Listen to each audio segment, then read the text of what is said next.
नमस्कार, स्वागत है आपका पीताम्बरा परिवार में। आज हम एक ऐसे सिद्ध योगी के बारे में बात करेंगे जिनके बारे में काफी कुछ कथाएं प्रचलित हैं।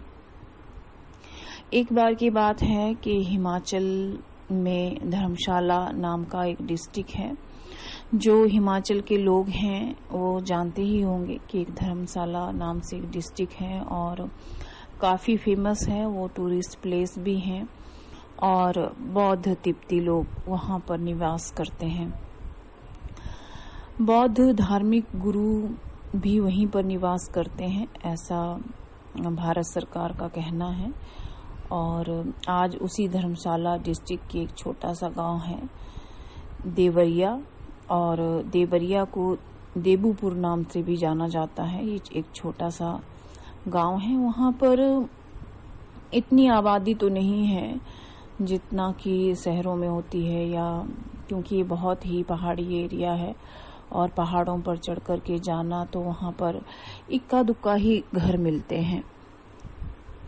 तो घर में जो लोग वहां पे रहते हैं उनके घर भी काफी दूरी पर रहते हैं। आधा 1 किलोमीटर 2 किलोमीटर के बाद ही कोई उसमें घर हुआ करता था। कई बार दो घरों की जो दूरी है वो 3-3 4-4 किलोमीटर भी होती थी। और वैसे जो घर पहाड़ियों में रहते हैं आमने सामने वो दिख जाते हैं, क्योंकि वो पहाड़ियों पर रहते हैं, यानी एक पहाड़ पर दूसरे पहाड़ पे रहता है। लेकिन अगर उस एक घर से दूसरे घर पे जाना हो तो आपको एक पहाड़ उतर के और दूसरा पहाड़ चढ़ना पड़ता है। तो इस तरह से जो दूरी होती है वो कम से कम 2, 3 या 5 किलोमीटर तक की हो ही जाती है। तो एक बार की बात है कि वहां पर किसी गांव में एक पुलिस अधिकारी गए होंगे। धर्मशाला जो मेन डिस्ट्रिक्ट है वो काफी डेवलप है। वहां से तो वहां वो अपने किसी रिश्तेदार के यहाँ गए। तो वहां पे जब वो गए तो वहां उनके घर में ठहरे होंगे, कोई काम वगैरह उनका कुछ था। वो काम उन्होंने किया और उन्होंने सोचा कि 2-4 दिन मैं यहीं रुकता हूँ। तो वहीं वो थोड़ा जंगल में टहलना वो चाह रहे थे, और क्योंकि थोड़ा सिटी से बाहर आकर के वो पहाड़ी क्षेत्र का आनंद लेना चाहते थे। पहाड़ी क्षेत्र काफी दुर्गम रहता है लेकिन उसका सौंदर्य अति मनोरम रहता है। कभी आप गए होंगे पहाड़ी एरिया में तो आप इस चीज को जानेंगे। तो काफी पहाड़ी एक बार वो चढ़ रहे थे और इधर उधर वो घूमते थे जंगलों में, और एक जड़ी बूटी मिलती है। शायद वो उन्होंने कभी किसी को बताया नहीं, बट सुना था कि वो उसका भी खोज करते हैं। तो उन्होंने सोचा कि चलो 2 लोगों को अपने जो जिनके घर में वो गए थे उनको लेकर के उनको कहा कि चलो थोड़ा पहाड़ भी चढ़ाएंगे और थोड़ा इधर उधर भी घूम आएंगे, साथ ही साथ अगर वो जड़ी बूटी मिलेगी तो वो भी लेके आएंगे। लेकिन उस जड़ी बूटी का वो क्या प्रयोग करना चाहते थे क्या नहीं, ये उन्होंने कभी नहीं बताया। हालांकि एक वीडियो है मेरा सोमरस कैसे बनता है, उस वीडियो में मैंने सोमरस को बनाने की विधि बताई है और उसका उपयोग भी बताया है और क्या है। तो उस सोमरस बनाने के लिए भी उस जड़ी बूटी का उपयोग होता है, लेकिन वो बहुत ही दुर्लभ है। पहाड़ी एरियाज में मिलती हैं बट इतनी इजीली नहीं मिलती हैं। कभी रेयर टू रेयर मिलती है, जब बिजली कड़कती है और घोर बारिश होती है या बादल इत्यादि फटते हैं तब कहीं जाकर के वो जड़ी बूटी जो है पैदा होती है बिजली कड़कने से, ऐसा माना गया है।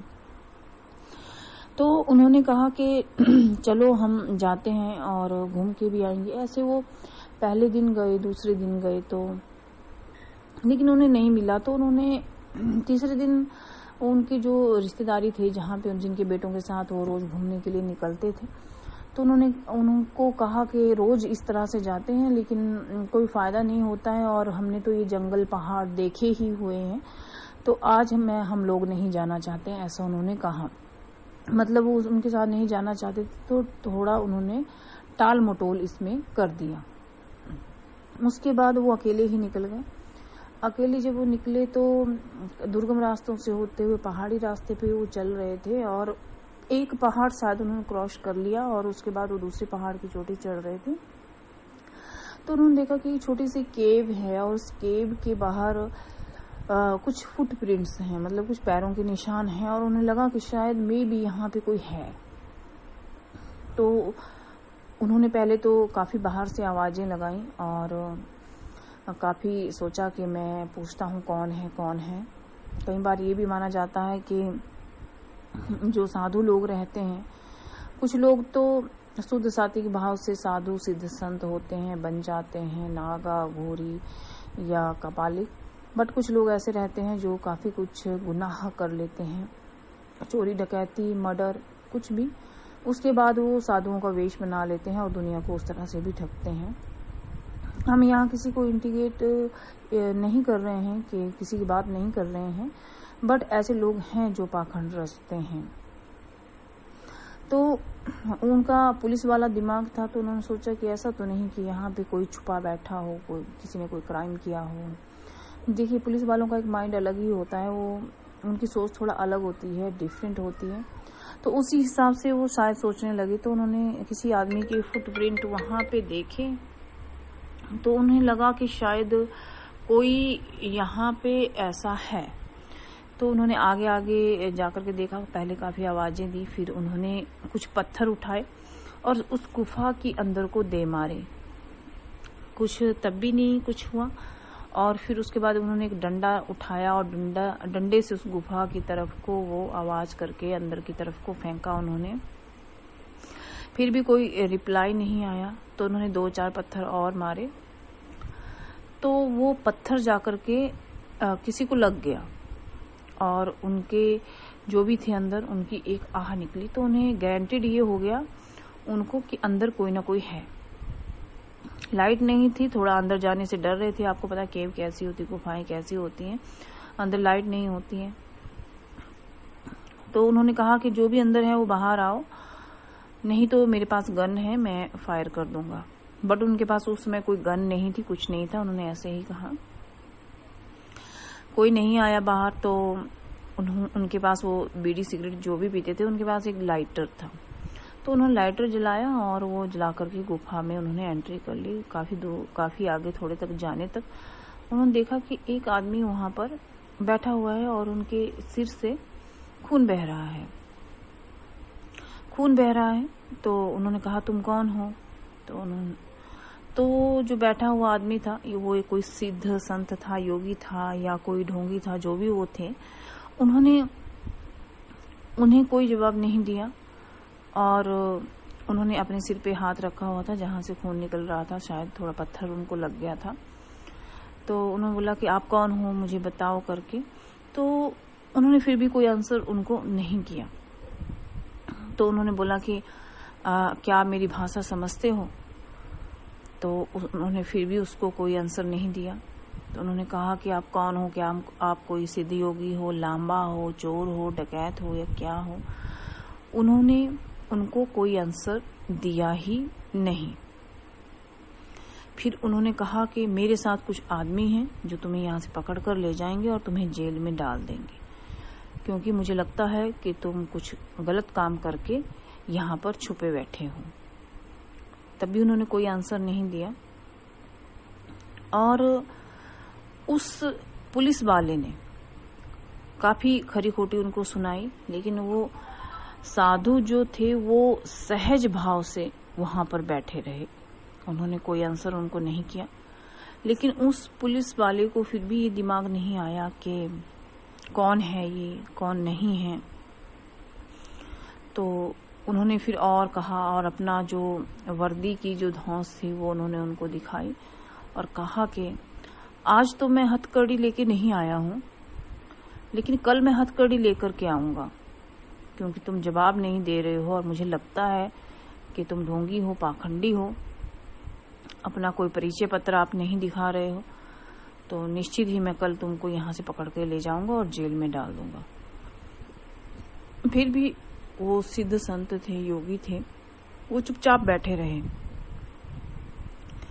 जब वो पुलिस वाला आगे की तरफ को बढ़ गया कि कल आकर के इसे देखता हूँ, कल यहीं से पकड़ के लेके जाऊंगा, तो वो आगे को बढ़ गए और गुफा के छोर पर तब जब वो पहुंचने वाले हुए तो उसके मन में विचार आया कि साधु जो है, ये व्यक्ति जो है, ये तो बहुत कमजोर सा है और मात्र हड्डियों का ढांचा है, मैं क्यों इससे डरूं, मैं तो इसको हाथ से खींच करके ही ले जा सकता हूँ और इसको जरा ठीक ढंग से डरा धमका के पूछता हूँ, क्योंकि उसका जो एक रौब था, जो उसकी जो ईगो थी वो शांत नहीं हो रही थी, जो उसके मन में एक ईगो जो चल रही थी वो शांत नहीं हो रही थी।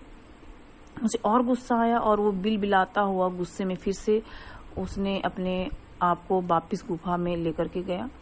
जब गुफा में पहुंचा जहां वो था, जहां पे वो सिद्ध संत बैठे हुए थे, वो वहां पे नहीं थे, वो वहां से गायब थे। तो उसे बड़ा विचित्र आश्चर्य हुआ, उसे लगा कि मुझे लगता है कि मेरे से डर गया और भाग गया। उसने सोचा कि अंदर जरूर कोई ना कोई गुफा में कोई रास्ता है, छुपा हुआ कोई रास्ता है, वहीं से ये भाग गया। तो वो जोर जोर से गुस्से में चिल्लाने लगे कि मैं तुम्हें ढूंढ निकालूंगा, तुम इस गुफा में कहीं भी छुपे बैठे हो, मैं तुम्हें ढूंढ निकालूंगा और मैं तुम्हें लेकर के यहाँ से जाऊंगा ही जाऊंगा। तो लाइटर में जितनी रोशनी थी, जितनी उसमें गैस थी, उतना तो उन्होंने काफी ढूंढा, कोई उन्हें दरवाजा नहीं मिला, कुछ नहीं मिला और काफी उन्होंने खोजा, कुछ ऐसा नहीं था कि कोई दूसरा रास्ता उस गुफा में नहीं था। तो वो जो साधु थे वो कहाँ गायब हो गए वो उन्हें पता ही नहीं चला। फिर वो, उनका दिमाग तो वैसे चढ़ा हुआ था, गुस्सा चढ़ा हुआ था और वो वापिस लौट आए। फिर वो वापिस लौट आए और वापिस जंगल के रास्ते होते हुए पहाड़ उतरकर दूसरा पहाड़ चढ़ करके वो अपने जो रिश्तेदार थे उनके घर पहुंचे और उन्होंने बताया, उनका चेहरा तमतमाया हुआ था, गुस्से में काफी थके हुए थे, ईगो भी हर्ट हुई थी उनकी। तो उन्होंने पूछा कि क्या हुआ है, कि आप डर गए हैं, कोई शेर, बाघ, चीता, हाथी या कोई जंगली सुअर आपने देख लिया है जो आप इतने गुस्से में हैं, तिलमिलाए हुए हैं। तो उन्होंने कहा कि नहीं, ऐसा नहीं है, लेकिन एक आदमी बैठा है वहां गुफा में छुपकर और उसके पास कोई परिचय पत्र भी नहीं है, कोई आईडी नहीं है और मैं उसके ऊपर बहुत चिल्लाया, बहुत मैंने बोला और बहुत उसको धमकियां दी, लेकिन उसने अपने मुंह से एक शब्द नहीं फूटा और इस चीज ने मुझे काफी हर्ट किया है। मैं कल जाऊंगा और उसे पकड़ कर लाऊंगा और उसे मैं जेल में डाल दूंगा, क्योंकि उसे ये लग रहा था कि उसकी ईगो काफी ज्यादा हर्ट हो चुकी है। तो उस घर की जो महिला थी उन्होंने कहा कि क्या आप उन बाबा से मिले क्या? तो उन्होंने बोला मिले? कौन बाबा? वो बाबा नहीं, वो ढोंगी है, जरूर कोई क्राइम करके वहां पे छिपा बैठा है। तो जो स्त्री थी उस घर की, उन्होंने कहा कि नहीं नहीं, आपने तो बहुत बड़ी गलती कर दी, वो तो एक सिद्ध संत हैं, योगी हैं, वो तो आपको पता नहीं कौन सा आपका पूर्व जन्म का कोई कर्म होगा जो आपको दिख गए हैं। हालांकि वो इन्हीं पहाड़ों और जंगलों में विचरण करते हैं, लेकिन वो कभी कभी ही किसी को रेयरली नजर आते हैं और आपने ये बहुत बड़ी भूल कर दी कि उनको उल्टा सीधा कहा। अब तो आपके साथ अनर्थ ही कुछ होने वाला है, क्योंकि वो सिद्ध संत हैं और मेरी माँ की जो सास थी, उनकी भी जो सास थी वो बताया करती थी, यानी कि जो उनकी दादी थी, उनकी भी जो परदादी थी, वो उनके बारे में बताया करती थी और उनके बारे में कहानियां सुना करते थे कि इन पहाड़ों पर एक सिद्ध संत घूमते फिरते रहते हैं और उनको देखा गया है, पर वो किसी से कभी एक शब्द नहीं बोलते हैं, किसी को डराते नहीं हैं, को वचन नहीं कहते हैं, किसी से बात भी नहीं करते हैं। कभी कभी वो दिख जाते हैं यहाँ पे घूमते फिरते।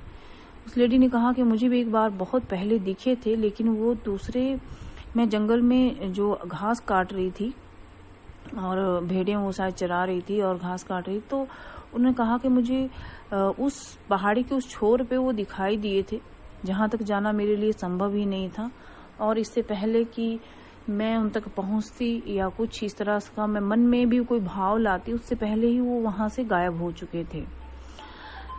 तो उस पुलिस वाले को ये बात हजम नहीं हुई, उसने सोचा कि शायद ये इससे भी पागल है और इनकी बुद्धि पे पर्दा पड़ गया है।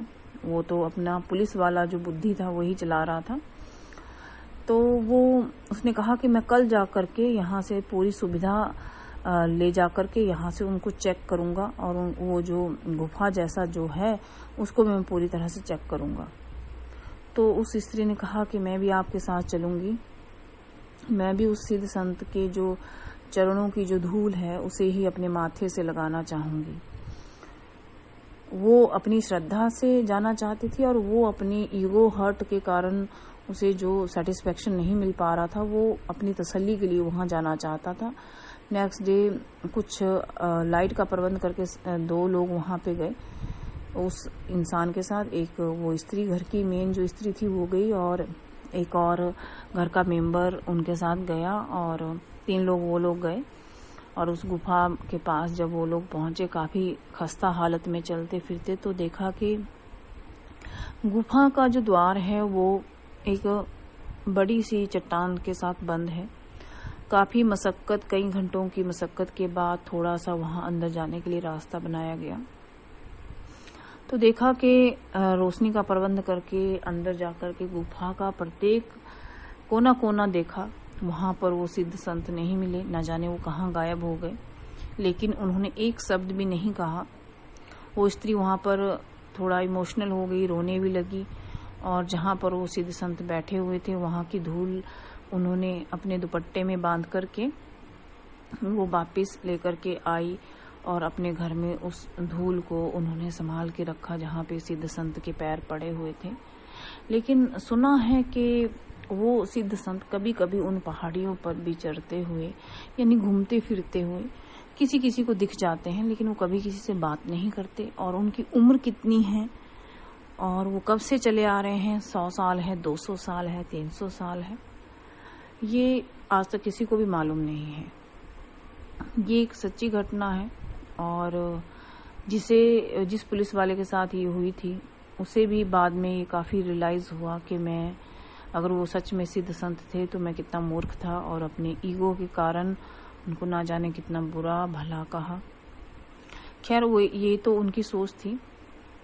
लेकिन उन सिद्ध संत की बात करें, वो हमेशा मौन ही रहते थे, कभी किसी से बात नहीं करते थे, कभी किसी से मिलते नहीं थे, ना ही कोई उनके बारे में ज्यादा जान पाया था। नमस्कार।